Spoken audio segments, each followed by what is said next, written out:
Hello, and I'm going to play some Blitz. Some 3 minute quick Blitz. Obviously, I've done a bit of analysis of my games from Jersey, and I'm now just wanting to get some 3 minute action in. My rating has dropped from, I don't know how I got it over 2600. Can you Adam and Eve it? But it's dropped now down to, well, still a respectable 2513. I have to say I had a couple of shandies last night, so I don't know if that's going to help me today or not. We'll wait and see.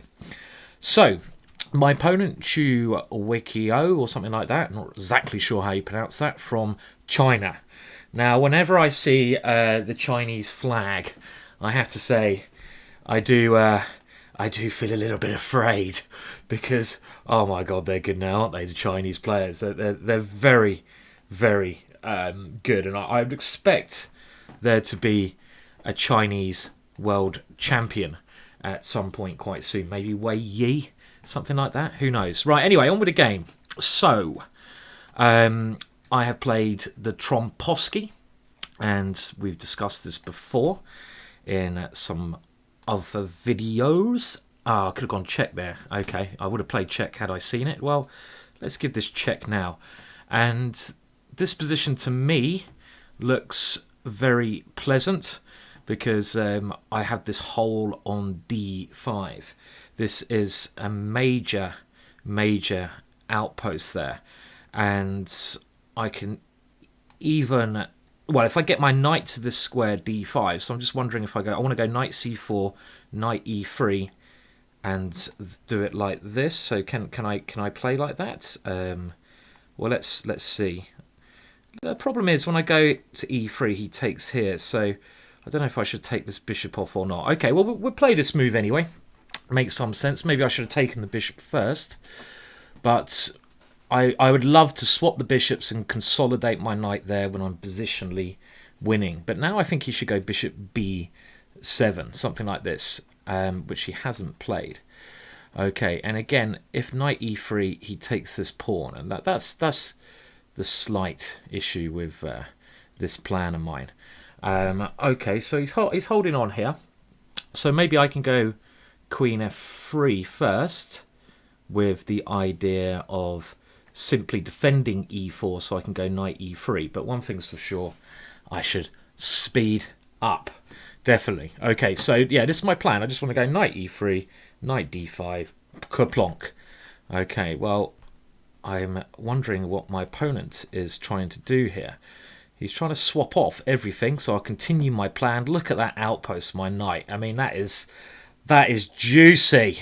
Look at that, and that is just basically what I've been planning. And now, as I said before, it should be positionally winning because that is just a powerhouse of a knight. As long as I mean, even if he gets his bishop to d4, I don't think it's going to be too scary for me, but I will try to stop bishop e3 to d4 if I can. I mean, that knight's just absolutely phenomenal here. So I'm just going to do a little bit of, as we say, probing over on this area of the board. Even the endgame should be very good for me, of course, because again, it's just this knight. And there's a fantastic knight. Okay, so he is trying to get some play, but I'm going to take this and go rook f1 and try to activate my rook as well. So if I get my rook in the game, then that should be excellent for me. Rook coming into f7. So maybe he's going to go a6 and try to break out a little bit like this. And that'd be a little bit annoying for me if he goes a6 here, because this pawn, I'm really loving my pawn on b5 at this moment in time. Okay, well, let's come in with a rook. Rook e8, just grab this pawn.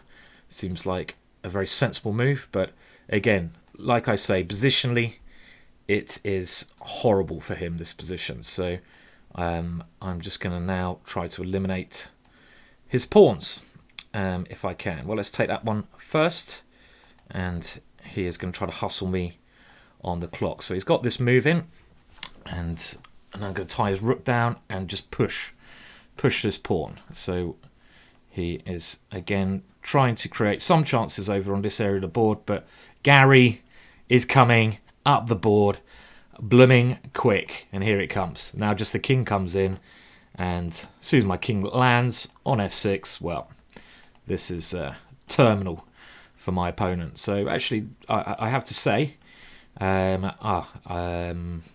let's just avoid any tricks. We don't want to get tricked here. Quite a nice positional game. I don't normally play positional chess like this.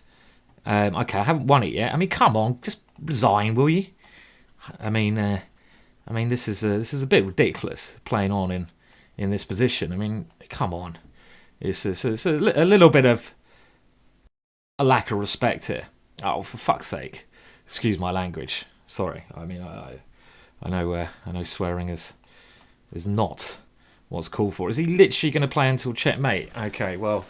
Oh, well, I mean, queen b3. I'm a queen up. I'm a grandmaster. Queen up. I'm a grandmaster. Okay, right. So now I'm just going to try to crush him because he didn't resign. Okay, so now we go French defense. And I will play the winner-ware variation. And this normally leads to some extremely complicated structures. And this is the sharpest line that White's played, called the poison pawn variation. Now, what is that move? I've forgotten my theory here, so I'm just going to keep munching. Munch, munch, munch. And now I'm going to try and... Okay, now this is getting a bit complex here. So this is his idea. And I think I might have... I mean, I've done a DVD, obviously, The Killer French. And I think this is the line I gave, but my memory is not as good as it once was. So bishop f4, and then queen here, check. And then this pawn is on pre, so maybe I have to do something crazy like sack the exchange there. And if my pieces can get coordinated, his king is also in danger. So very unbalanced position. This is a good drink. Ginger beer. Two of my most favourite things in life. Ginger beer. Lovely, lovely drink.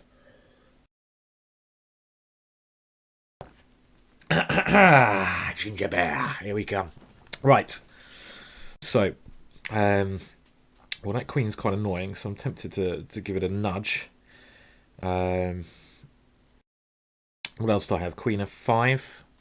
Does knight here give me any helping hand? What's this like? Because I kind of thinking this could be quite interesting. That pawn's blooming strong though, isn't it? Well, I can somehow see my opponent's plan here, and it could be a good one. Right, so I need to get both of my rooks connected to defend the h8 square, hence why I went here. And now at least this rook helps cover that square. I mean, centrally I'm doing very well in the center of the board, but of course that could mean absolutely nothing if he queens Harry. He's using Harry in a extremely aggressive way here. Okay, right, so I'll put this here for now, and I have to watch out if his bishop ever gets on the a1 h8 diagonal. That's game over for me. So what do we do here? Okay, well, let's bring that rook over there. It looks like a useful square, and I want to maybe go bishop e8 to g6, but then he always has bishop d3. Maybe against that I go e5. Maybe e5 was actually a good move last move. That's certainly, because now yeah, actually a4 here. That's an annoying move, isn't it? a4, trying to get the bishop out to a3. Okay, so he's going. Okay, now I'm gonna come in the center here. Now I allow this pawn to come forwards, of course, and I can even consider now some sacrifices here. He just wants to grab this pawn. Now that is greedy. So what am I going to do to deal with that? Is this sacrifice? Does it sacrifice anything here? It's annoying. His knight guards everything here. Okay, right. So maybe I'm thinking now. Do I need to get rid of this knight? Maybe I do. So I'm going to go here and try and. Okay, now he's played this good move. I was hoping he hadn't seen this possibility, but he has now. Things are getting awfully tricky here, I have to admit. So I need to avoid losing a rook here, and maybe my best bet is just to try and win on time, if in doubt. Okay, well, knight f7. If I can win this annoying h7 pawn, then it's not so bad. So okay, so I'm going to speed up now and try to play quick. So if I can get this pawn, okay, his rook can come in and take here. Right, so how's he guarding this pawn now? I'm not entirely sure. So I'm going to stop that rook coming in and just try to grab this pawn. I took with the knight, so e5's not on pre in some variations. And I don't want his rook coming in, so hence b6. Now his rook can come there, of course. But he's now allowed my rook in first, which I have to say I'm awfully happy about. Now c2 is a very strong threat here, which he's allowed me to do. Okay, quick. Speed is of the essence here. Okay, and again, my position should be good. Knight takes f5. I'm kind of cleaning up a lot of my opponent's pawns here, and there goes.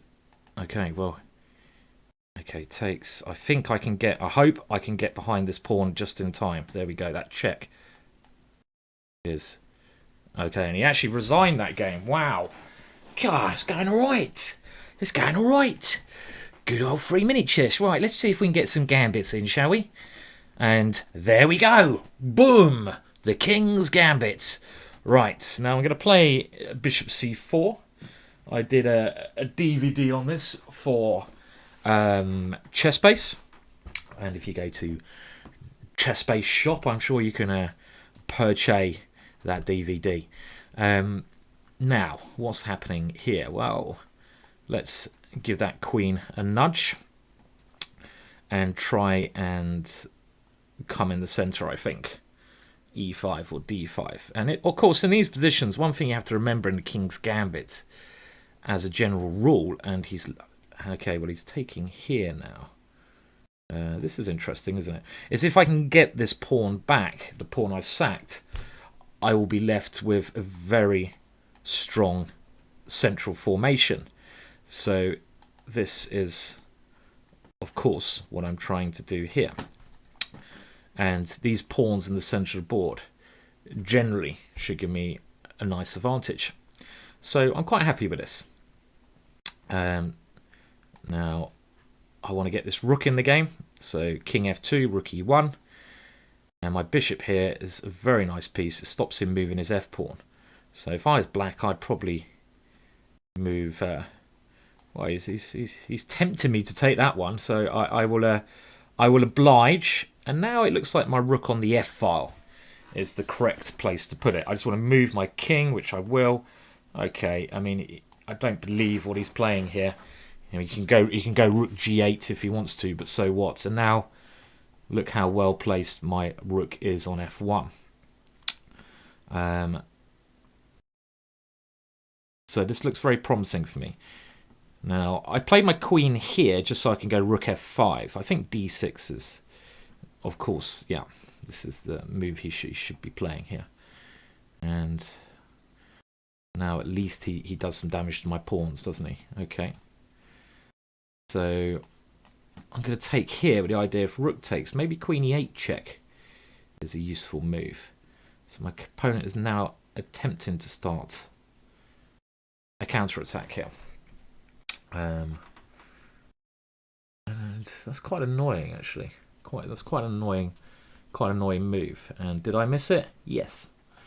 Now I somehow feel suspicious about taking this pawn. I mean, rook e8. Ooh, this has gone wrong. Okay, he should have gone rook e8 there, I'm sure. And I mean, this is quite strong as well. Excuse my phone. Okay. Now, can we get a counter-attack on the cards here? Can we counter-attack here? Well, right, I've got to move quick. Bishop here, I take here, he runs away here. I can't see any way to continue that. Now, my knight is on pre. I don't really want to go g3, but I'm not seeing a great deal else here. I'd love to get my queen into position. Now, this... Oh, he takes her anyway. Oh, flip. Flip, flip, flip. Okay. Now, really, that was bad. Bad, bad, bad. Okay, so I'm going to... Very bad play from me in this game. I mean, I should have had an excellent position here. Well, I did have an excellent position, I'm sure.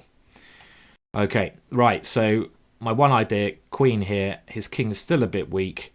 My rook is still active. And that move he just played is awful. Oh, my words. Oh, happy days. He allowed my queen into f6. I'm on a roll. Oh, yeah. Let's see if we can get to 2550. Claw my way back to the 2600 mark. Now, I really, of course, shouldn't have won that last game. That was by the way, Michael Mora calling me. Hello, Michael, if you're watching this. Who helped me drink too much yesterday. So actually, this experiment by drinking the night before playing Blitz, it's not so bad, eh? Not so bad. Okay, well, I'll just see if I can get another game quickly. But if there's no one who wants to play me, then I will call it a day. Call it a day today, because I should catch up on some work. So my opponent has done a runner. Can you blame him? You can't really blame him for doing a runner after that game. So I think that's a nice little introduction back into the world of Blitz battles. Of course, I like trying to do a little bit different things for YouTube. So I mean, recently I've been doing similar stuff, just 3-minute chess. I will stick doing that because I find it the most fun personally. I mean, I like playing 3-minute chess. It's quite quick, not too quick, so you can still think, and it's just nice and relaxing. Basically, it's a bit like going and doing a little bit of yoga. But I also like doing the game analysis. That's probably the most useful, I'd imagine, to help you guys improve as a player by watching that. But if there's anything else you can think you'd like me to do, and that will be longer play games, longer time limit games, then let me know.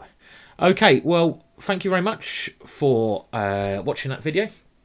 I'm going to call it an afternoon for now, and I better do some goddamn work.